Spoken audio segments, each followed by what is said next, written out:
Here's something that's hard to imagine. A man dies, aged 86. His death is met with an outpouring of love and grief from the nation of his birth. The Prime Minister of the country issues gushing praise for his character achievements, calling him a compassionate soul and an extraordinary human being. Celebrities, other national leaders and more similarly give testament to this man and the benign and beneficial impact he had on the world. That sounds extraordinary for sure, but why so hard to imagine? Because that man was a businessman, and not just any businessman, but the former head of one of the largest and most successful corporations in the country and in the world. The sort of position that usually means society holds you in a degree of suspicion at best, if they've even heard of you at all, that is. Such is the legacy of Ratan Tata, who passed away on October the 9th, mourned by the whole of India. But the story behind him isn't just his alone. It's a story of a remarkable company that became famous for its values, even when it was almost unique amongst its peers for being so. Because it was founded in 1868, it quickly became one of India's most distinctive companies. Community benefit was one of the top priorities. The founder, Jamsetji Tata, topped the list of philanthropists in the last century, having donated over $100 billion to education and healthcare. This also fed through into how the company did business. It was known for the high priority given to employee welfare, long before such policies were commonplace.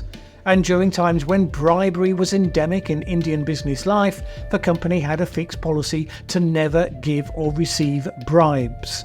And this extended to anyone and everyone who worked at the company. It was so consistently applied that it was often said that officials had learned never to even bother asking Tata men for a bribe. The company was clear that it would rather forego contracts than concede this, and at times that's what it had to do. At one point, its then CEO said that there had been times when the policy held it back, meant that approvals for new operations were delayed and so on, and therefore the company's growth had been slower. And yet, the fact that Tata Group continued to grow and emerged as one of India's preeminent companies, well, it kind of showed that it never stopped it. While many of its competitors who happily played the corruption game, their names are now lost to history. This tradition is one that Ratan Tata famously continued. In an interview in 2010, he said that he'd been advised by a fellow industrialist to pay a bribe in order to get an airline going. "Why don't you pay the minister?" he was told. "You know that he wants 15 crore. That's 150 million. Tata had replied that corruption had to be self-regulated. "You will never understand that," he said. "We just don't do that." And this is the thing with Ratan Tata. He had this rich history from the company that he ended up leading, but there are many such businesses with such histories, like the British Quaker firm Cadbury, for instance, that spoke proudly of all of the things it had done in the past, but in the modern era got bought out, sold off, absorbed into bland corporate entities that had no interest in being distinctive in their values in such a real way. Ratan Tata decided to take his company global, but without accepting the suggestion that must mean simply aping the shareholder-first priorities of the global business community. Now, Tata Group was profitable, of course. During his 21 years as chairman and chief executive, Tata Group's profits multiplied 50 times, thanks to largely his international investments. But Ratan Tata continued to disperse a majority of his wealth to philanthropy, and the parent company that owned Tata Group was itself 2/3 owned by philanthropic trusts.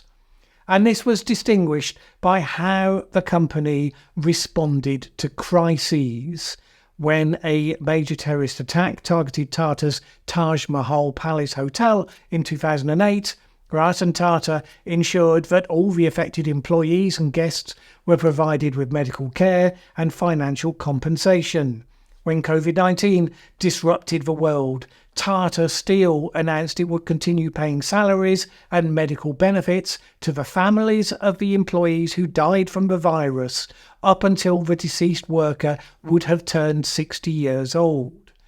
Of course, his business strategy was his key contribution to the company's fortunes. During his tenure, he engaged in what some called reverse colonialism, buying up British-based brand names such as Jaguar and Land Rover, Tetley Tea and Chorus Steel, previously British Steel.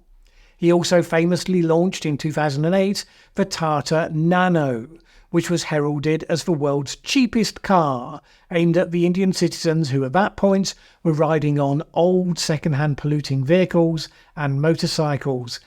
This didn't endure more than a few years though, thanks to the basic marketing misstep in how the Tata Nano was packaged, because it turns out that even poorer people don't aspire to own the world's cheapest car.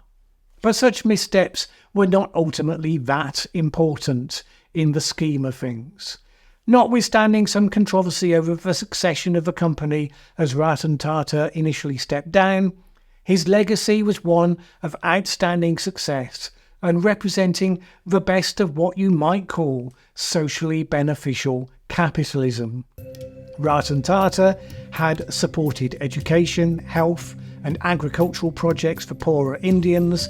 He'd invested in more than 50 startup companies in India, including the one reporting to have been his favourite, Goodfellows, which encouraged friendships between older and younger Indians in business and other professions.